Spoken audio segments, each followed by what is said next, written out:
좋은 아침입니다. 저는 한 주간 노회장 연석회의 관계로 캘리포니아를 다녀왔습니다.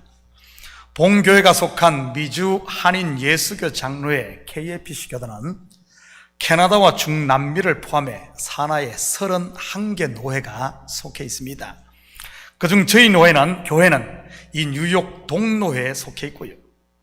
이번에 50여 명의 목사님들과 사모님들이 참석을 해 교단 발전을 위한 회의를 하고 각 노회에서 오신 이 노회장님들과 교제를 나눴습니다.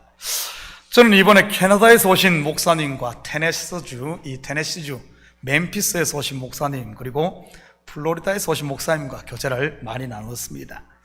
미국 전역에 한인교회가 없는 곳이 별로 없는 것 같습니다. 그리고 교회들마다 또 문제 없는 교회가 없는 것 같고요. 그런데 목사님들의 공통적인 고민이 하나가 바로 다음 세대에 관한 것이었습니다.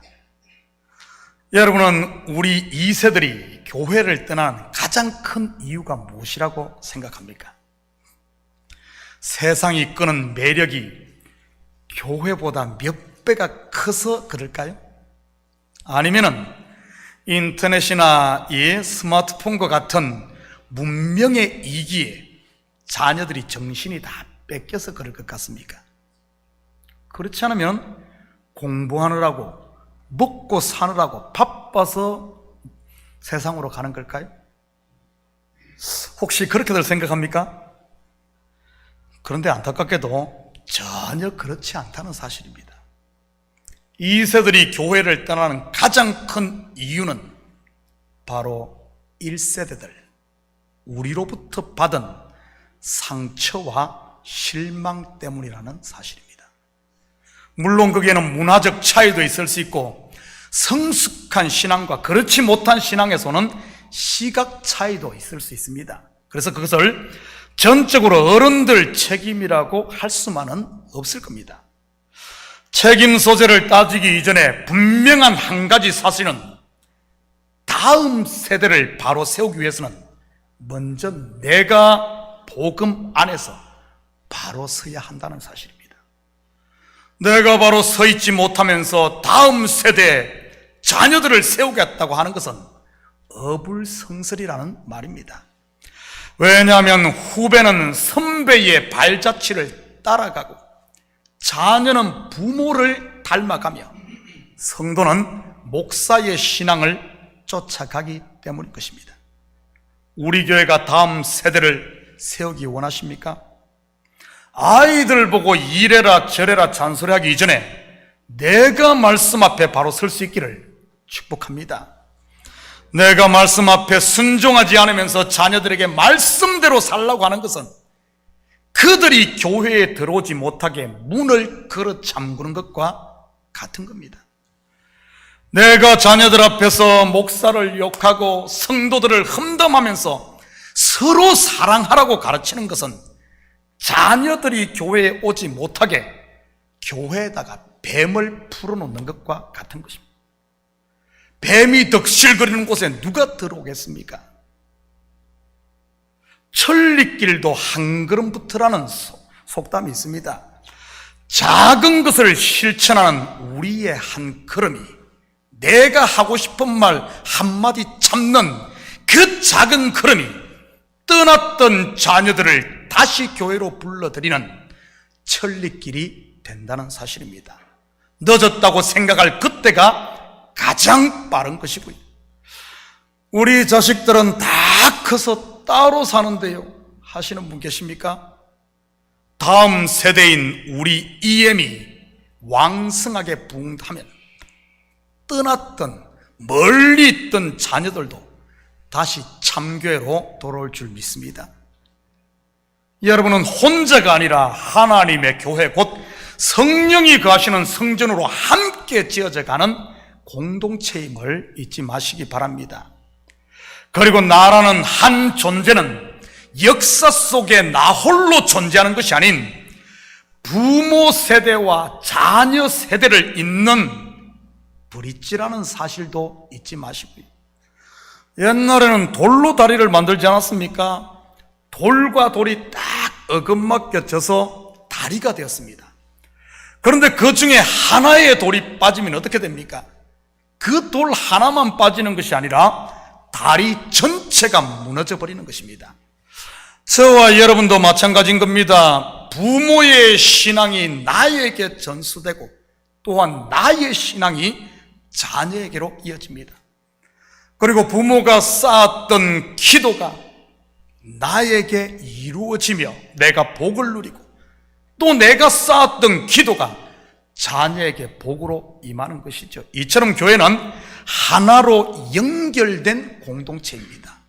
역사 속에서도 연결되고 부모와 자녀, 형제, 우리 형제자매, 교회 전체가 하나로 연결된 공동체라는 사실입니다. 우리는 지난주 하나님의 나라 곧 하나님의 성전이 어떻게 완성되어 가는가에 대해 공부를 했습니다. 유대인과 이방인, 곧 전에는 원수였던 둘이 그리스도 안에서 하나로 지어져 가는 연결됨으로 그 속에 하나님의 나라가 임하는 것을 보았습니다. 하나님의 나라는 여기 있다 저기 있다고도 못하리니 하나님 나라는 너희 가운데 있느니라. 즉 둘이 십자가를 통해 하나 되는 그 가운데 성령의 열매가 맺혀지며 하나님의 나라가 임한다는 사실입니다. 이 둘은 어떤 둘이겠습니까? 원수되었던 둘입니다. 이것을 시각적인 그림으로 가장 잘 보여준 곳이 골고다 언덕의 십자가인 것이고요. 십자가에 달린 예수님을 중심으로 한 강도, 즉 죄인은 왼편에 하나는 오른편에 달려있지 않습니까? 이들이 누구를 보여주는 것이겠습니까? 성경은 전부 우리 이야기하는 겁니다. 율법의 저주 아래 있던 옛사람인 나, 이것이 왼편에 달린 강도의 모습이요, 예수 그리스도의 십자가를 통해 은혜 아래 있는 강도, 오른편에 있는 이 세 사람이 된 내 모습인 것이지. 그곳에 어떻게 하나님의 나라가 임합니까? 바로 내려놓음입니다. 한번 볼까요? 누가복음 23장 39절에서 43절입니다. 한 절씩 나눠서 읽습니다. 달린 행악자 중 하나는 비방하여 이르되 내가 그리스도가 아니냐 너와 우리를 구원하라 하되,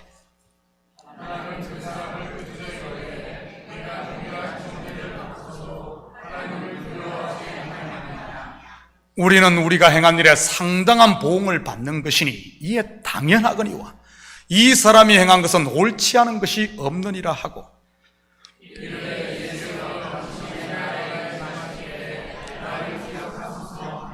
예수께서 이르시되 내가 진실로 내게 이르노니 오늘 내가 나와 함께 나군에 있으리라 하시니라. 아직도 왼편에 계신 분이 계십니까? 남 탓을 하며 비방만 일삼는 분 말이지. 네가 그리스도야, 네가 목사야, 네가 그러고도 장로야 하면서 말이지. 그에 비해 오른편에 있는 강도는 어떻습니까? 우리는 우리가 행한 일에 상당한 보응을 받거니와 이 상당한 보응이 뭐겠어요? 죄의 삭선, 사망. 바로 자기 마음에 손에 쥐고 있던 이 비방을 내려놓습니다. 그리고 더 이상 네 탓이 아닌 내 탓임을 시인하는 것이죠. 다윗의 입술을 빌리자면 내가 여호와께 죄를 범하였노라 하고 말이지. 다시 말해 내 잘남과 내 의를 내려놓는 것입니다. 내 원망과 내 불평도 내려놓은 것이고, 내 고집과 내 자존심도 내려놓고 내 생각과 내 주장도 다 내려놓은 것입니다. 그럴 때 오늘 네가 나와 함께 나군에 있으리라. 바로 은혜와 평강의 하나님의 나라가 그곳에 임했던 것이지. 왼편에서 오른편으로, 저주에서 복으로, 매임에서 자유로, 원망에서 감사로, 그리고 사망에서 생명으로 옮겨졌던 것입니다. 저는 우리 공동체가 모일 때마다 하나님의 나라가 우리 가운데 임할 수 있기를 축복합니다. 그럴 때 사람들로부터 칭송을 듣고 다음 세대들이 그 모습을 보고 돌아오게 되는 것이니까요. 오늘 본문 6절입니다.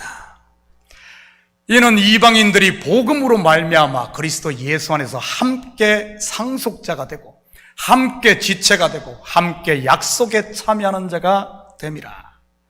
사도 바울이 유대인들로부터 박해를 받은 가장 큰 이유가 뭐죠? 바로 이방인들에게 복음을 전하는 것 때문이었습니다. 솔직히 말하면 자기들의 위상을 실추시킨다 이 말이지. 그래서 유대인들이 핍박했던 겁니다. 왜냐하면 바울은 당시 사내들인 공회원에다가 지금으로 말하면 국회의원격이죠. 자기가 고백한 대로 히브리인 중에 히브리인이요 베냐민 지파요 최고의 선생인 가말리엘의 문화생이요 바리새인 중에 바리새인으로서 율법에 이르는 흠이 없던 정말 유대인 중에 최고의 유대인이라고 칭송받는 이런 사람이었습니다. 그런 그가 이방인들도 하나님이 구원하신다고 전하니 유대인들이 가만히 있겠어요? 지금까지 그들은 이방인들을 개 취급하며 이방인들은 절대 구원 얻을 수 없는, 그래서 상종도 하지 않았는데 말이지. 그렇다면 율법과 구약 성경이 이방인은 구원받을 수 없다고 말하고 있을까요? 유대인들이 생명처럼 붙들고 있던 그 율법의 말씀 말이지. 유대인들이 자기 민족의 영웅으로 취급하고 있던 다윗의 족보만 봐도 그게 아니라는 사실을 우리는 분명히 알 수 있습니다. 다윗이 어느 지파 사람입니까? 바로 유다 지파입니다. 요즘 새벽 예배 때마다 창세기를 공부하고 있는데 유다의 아내가 누구죠? 유다의 아내, 바로 가나안 사람 수아라 하는 자의 딸입니다. 가나안 사람, 이방인이지. 그를 통해 세 아들 엘과 오난 그리고 셀라를 태어납니다. 장자 엘 또한 가나안 여인 이방인 다말과 결혼을 합니다. 그렇지만 아들이 없이 죽자 그의 동생 오난이 형수에게 들어가지만 그 또한 아들을 낳지 못하고 죽습니다. 결국 유다 가문의 대가 어떻게 이어집니까? 시아버지인 유다와 며느리 다말이 관계를 해 베레스와 세라를 낳고 베레스를 통해 다윗 가문의 대가 이어집니다. 그뿐 아니라 다윗 가문에는 두 명의 이방 여인이 더 등장을 합니다. 바로 여리고 사람 기생 라합과 모압 이방인 여인 룻입니다. 다윗을 낳은 유다 가문이 이러할진데 다른 지파라고 예외겠습니까? 사사기를 보면 절대 그렇지 않다는 사실을 우리는 금방 알 수 있습니다. 또한 성경은 구약의 곳곳에서 이방인들이 죽게 돌아올 것에 대해 예언하고 있습니다. 그런데도 왜 유대인들은 구원은 오직 유대인들에게만 주어진 것이라고 주장을 했던 것이겠습니까? 그것은 바로 그들의 눈이 가려져 있었기 때문입니다. 속된 표현을 하면은 이 눈에 율법의 콩깍지가 끼어 있어요. 자기 속에 갇혀 있었다는 그런 말입니다.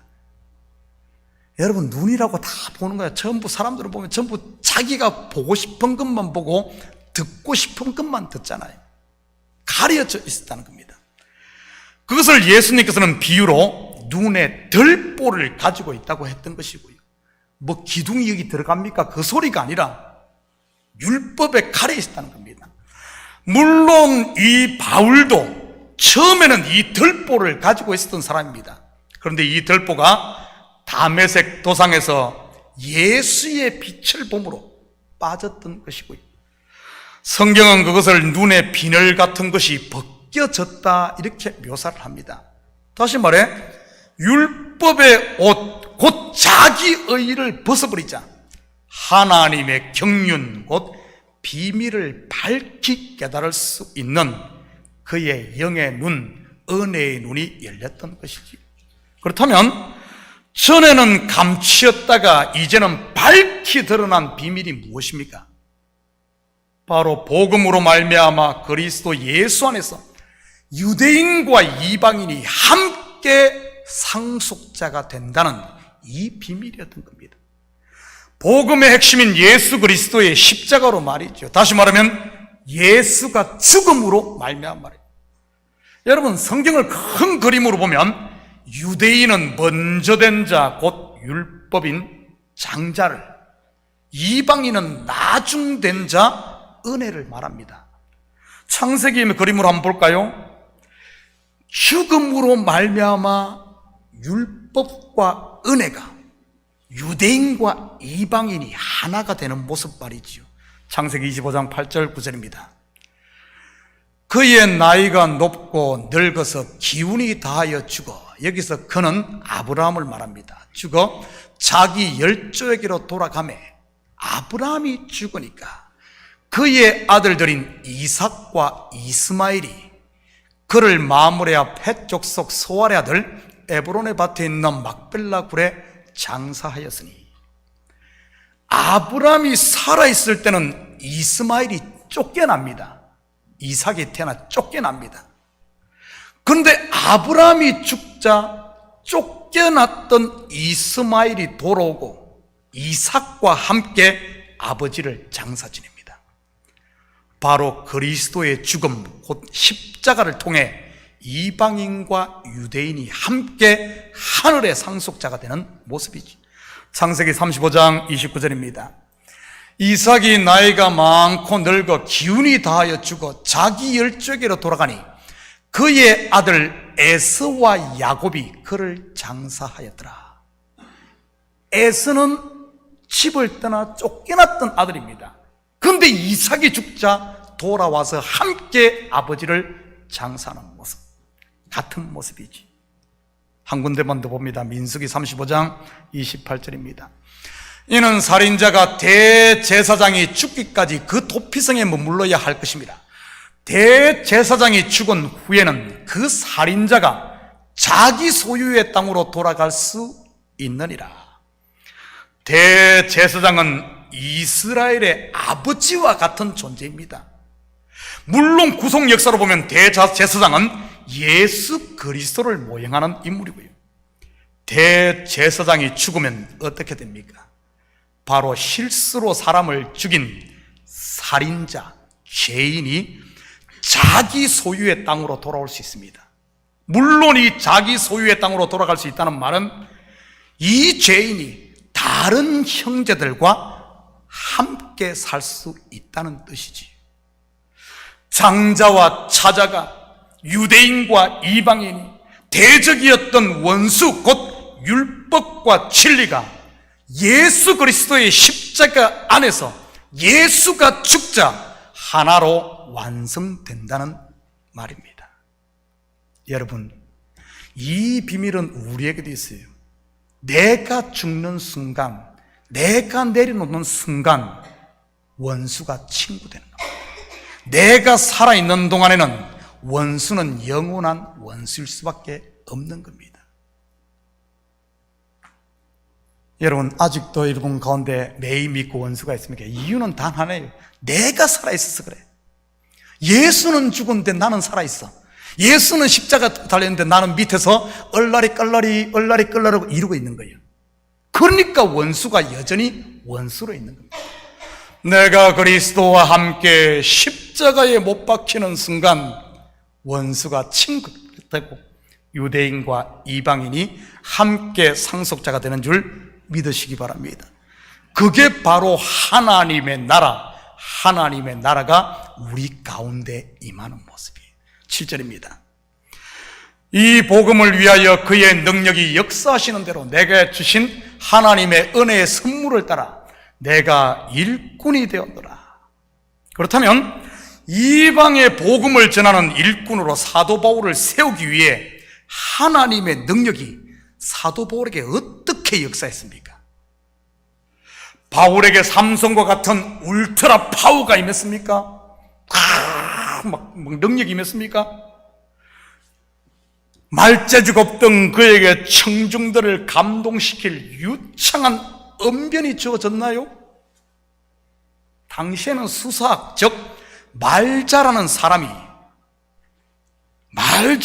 이 사람이 대접을 받던 그런 시대. 요즘에도 그러죠. 말 잘하면은 뭐 정치판도 그러고 다 보면 말 잘하면은 이게 좀 그런 것 같아. 하나님의 능력이 사도 바울에게 어떻게 역사할 때 사도 바울이 이방의 사도가 되고 이 놀라운 복음의 일꾼이 되었습니까? 어떻게 할 때? 사도행전 9장 4절입니다. 땅에 엎드러져 들음에 소리가 있어 이르시되 사울아 사울아 내가 어찌하여 나를 박해하느냐 하시거늘. 하나님의 능력이 임하자 하나님의 능력이 사도 바울이 땅에 납작 엎드러지게 됩니다. 그가 납작 엎드러졌을 때 하나님은 그를 들어 가장 크게 사용하시는 거예요. 고린도후서 12장에 가서는 내가 약할 때 하나님께서 가장 강하게 사용하시는 그 모습을 발견하게 됩니다. 그렇다면 그가 이렇게 엎드러지기 전에, 다시 말해 하나님의 능력이 임하기 전에 모습은 어땠습니까? 사도행전 9장 1절입니다.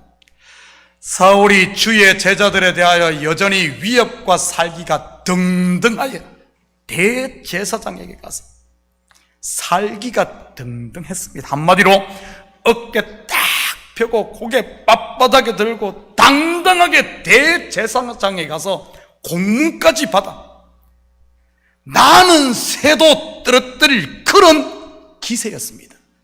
우리나라 제5공화국 시대 안기부 부장같이 말이지. 그런 사도 바울을 하나님께서는 빛을 통해, 이 빛은 뭐겠습니까? 말씀 아닙니까? 말씀을 통해 다메섹 도상에서 발가벗겨 버립니다. 발가벗겨. 진리가 오면 자기가 발가벗은 죄인임을 알게 됩니다. 나는 죄인입니다. 나를 떠나소서 할 때 하나님께서는 베드로를 들어 그를 사명자로 세우는 모습을 보게 됩니다. 이 사도 바울이 자기가 발그벗은 수치스러운 죄인이 드러났을 때, 죄인임이 드러났을 때 하나님께서는 어떻게 하는 줄 압니까? 그의 눈을 멀게 합니다. 이 말은 영적으로 깊이 보면 사도 바울은 나는 죄인입니다 벌거벗은 모습으로 드러났는데 눈이 멀었다는 말은 하나님께서는 그 벌거벗은 사도 바울을 보지 않는다는 뜻입니다. 가려준다는 뜻입니다. 덮어준다는 뜻입니다. 하나님 나 죄인입니다 하는데 하나님은 너는 죄 없다 하시는 겁니다. 하나님 나는 의인입니다 외치면은 하나님은 너는 죄인이야 그렇게 되는 거예요. 율법은 정죄한데 진리는 품어주는 겁니다. 자기 독생자의 값을 대신 지불함으로 말이지. 그렇다면 이런 하나님의 능력이 바울에게만 그렇게 역사한 것일까요? 아닙니다. 성경의 인물은 전부 우리 이야기입니다. 모든 하나님의 일꾼에게 하시는 말입니다. 여러분은 하나님의 일꾼입니까? 일꾼은 말씀의 빛 앞에 엎드린 자, 곧 자기를 내려놓은 자임을 믿으시기 바랍니다. 나는 할 수 없음을 깨달은 그 사람에게 하나님의 능력이 강하게 임해서 그를 들어 하나님의 일을 하시는 거예요.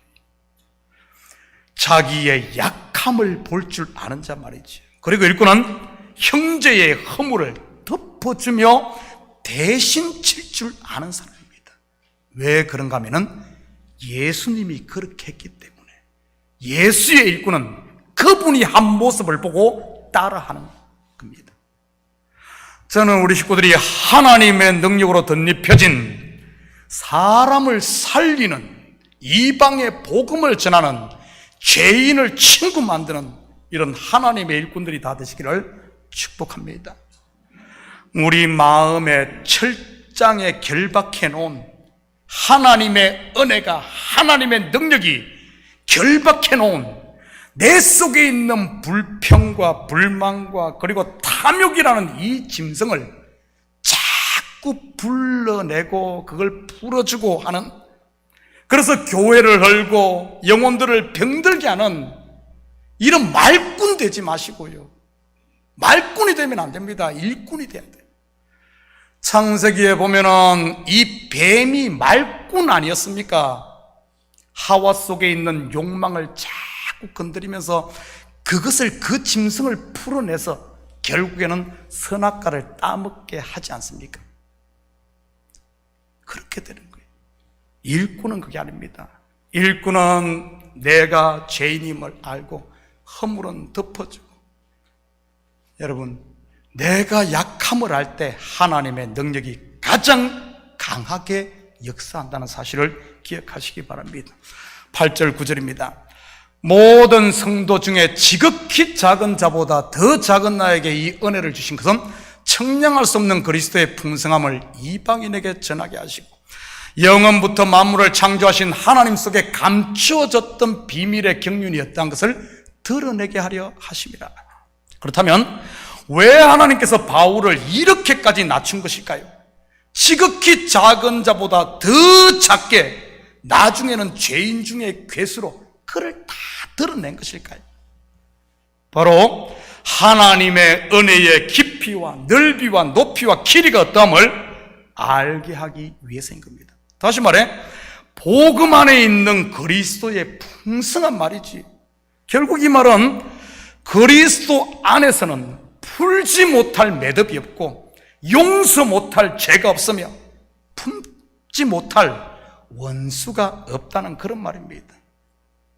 priceless, 그의 은혜는 값으로 환산할 수 없고 limitless, 곧 인생의 눈으로 그의 풍성함을 청량할 수 없다는 그런 말입니다. 너는 안 돼, 나는 안 돼가 아니란 말이지요. 그래서 그리스도 안에서는 모든 것이 예가 되는 겁니다. 예가 되는 거예요. 아니, 저런 사람이 구원받을 수 있을까? 어떻게 저런 사람이 교인일까? 어떻게 저런 사람이 목사일까? 드러나잖아요.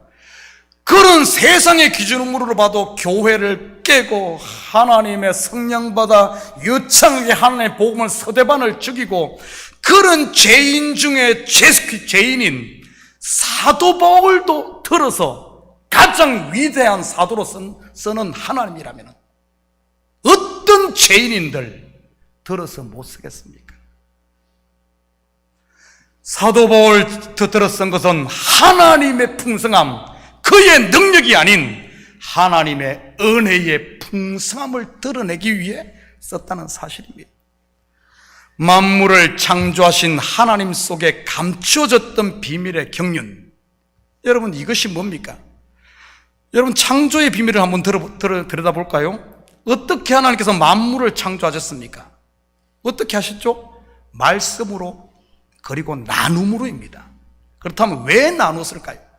빛과 어둠을 나누고 하늘과 땅을 나누고 물과 묻을 나누고 남자와 여자를 나누고 말이지. 바로 그리스도 안에서 온전한 하나로 만들기 위해서입니다. 혼돈과 공허, 곧 연합되지 않은 두리뭉실한 하나가 아니고요. 왜 아담과 하와가 선악과를 따먹도록 허용을 하고 벌거벗은 것을 보게 만들고 에덴 동산에서 쫓아내셨습니까? 바로 생명과인 그리스도를 통해 영생을 얻게 하기 위한 것입니다. 왜 이삭이 태어나자 장자인 이스마엘을 쫓아냈습니까? 앞에서 살펴보았듯이 아브라함이 죽음으로 둘이 하나가 되기 위해서 했던 것입니다. 그렇다면 왜 만민 중에서 아브라함만 선택을 해 유대인과 이방인을 구분했습니까? 바로 원수되었던 둘을 그리스도 안에서 하나가 되게 하심으로 하나님의 은혜의 풍성함을 드러내기 위해서 했던 겁니다. 여러분, 우리 가운데 미움이 있습니까? 우리 가운데 원수가 있어요? 여러분, 실망하거나 낙심하지 마십시오. 그게 우리의 모습입니다. 그게 우리의 모습이에요. 외면하지 마십시오. 그런 우리를 세상 사람들이 걱정을 하는 이런 교회, 이런 교인들을 들어서, 이런 교인을 하나님의 자녀를 삼고 하나님의 나라를 상속해줘. 그렇다면 이것이 누구에게도 낫습니까? 우리가 잘나서 그런 건가요? 아닙니다. 하나님의 은혜의 풍성함, 저런 사람도 구원한다는, 저런 사람도 구원하는 하나님의 그 은혜의 풍성함. 그래서 교회는 소망이 있는 겁니다. 교회가 아무리 지지고 볶고 아무리 타락해도 하나님의 영광이 가려질 것 같아요? 천만의 말씀. 저런 지지고 볶고 세상에서 쓰레기만도 못한 이런 교회를, 이런 성도를, 이런 목사를, 이런 장로를 하나님은 들어서 영혼을 살리는 하나님의 구원의 도구로 사용. 그런다면 그것이 누구에게서 났어요? 목사에게서 났나요? 누구에게서 났습니까? 저런 마른 막대기와도 같은, 찌꺼기와 같은 쓰시는 하나님의 은혜의 풍성함, 그분의 능력의 풍성함, 그 사랑의 풍성함, 그것이 드러난. 그래서 교회의 모습, 이런 모습이 있어도 하나님은 참고 기다리는 거예요. 세상 사람들은 이게 교회야? 아니요. 이런 교회를 들어서 하나님의 나라를 이루어 가시는 하나님의 영광이 드러나는 곳이 교회입니다. 우리 교회에 소망이 있는 줄 믿으시기 바랍니다. 우리 자녀들에게 소망이 있는 줄 믿으시기 바랍니다. 그가 땅 끝까지 가도 그를 다시 불러오는 돌아온 탕자 비유에서 보지 않습니까? 다윗 인생 끝까지 가잖아요. 끝까지 가잖아요. 그를 들어서 쓰지 않나요? 베드로 자기 스승을 3번씩이나 부인하고 그래도 부르니까 또 좋다고 쫓아오는, 그게 바로 우리의 모습이에요. 누가 하십니까? 하나님이 하셔요. 왜 사도 바울을 들어서 썼습니까? 왜 사도 바울을 벌거벗겼습니까? 하나님의 은혜의 풍성함을 드러내요. 성도 중에 지극히 작은 자보다 더 작은 우리임에도 불구하고, 죄인 중에 괴수임에도 불구하고 그 사실을 고백하고, 맞습니다, 나는 죄인입니다. 이 고백 앞에 하나님은 우리를 들어 그의 능력을 부으시고 하나님의 일꾼 삼으시고 하나님의 자녀 삼으심을 믿으시기 바랍니다. 얼마나 소망이 있어요. 얼마나 감사합니까? 사랑하는 성도 여러분, 이 한 주도 나의 벌거벗음과 형제의 허물에 여러분의 눈을 자꾸 두지 마시고, 그런 우리임에도 불구하고 은혜 베푸시고 잘했다 칭찬하며 우리를 품으시는 그 하나님의 사랑 안에 거하심으로 이제는 우리가 그 안에서 자유하고 서로를 덮어줌으로 나를 통해서는 내 모습은 강고도 없고 은혜의 풍성함만을 드러내는 하나님의 영광이 되는 자녀로 사시기를 예수님의 이름으로 축복합니다. 같이 기도하십시다. 사랑의 아버지 하나님, 참으로 감사를 드립니다. 맞습니다. 우리를 통해 그 은혜의 풍성함을 드러내시길 원하시는 하나님, 아버지 하나님, 우리를 통해 주님의 아버지 하나님 영광이 드러난다면 나는 죽어도 괜찮고 나는 이래도 괜찮습니다. 하나님, 우리를 통해서는 내 모습이 아닌 자기 아들을 십자가에 내어주기까지 사랑하신 하나님의 은혜의 풍성함을 드러내는 이 시대 진짜배기 하나님의 일꾼들 다 되게 도와주시옵소서.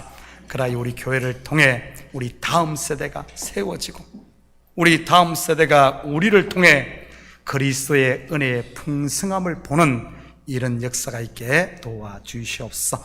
감사드리며 예수님의 이름으로 기도드립니다. 아멘. 자, 우리 다 같이 자리에서 일어납니다. 이 시간 찬송 505장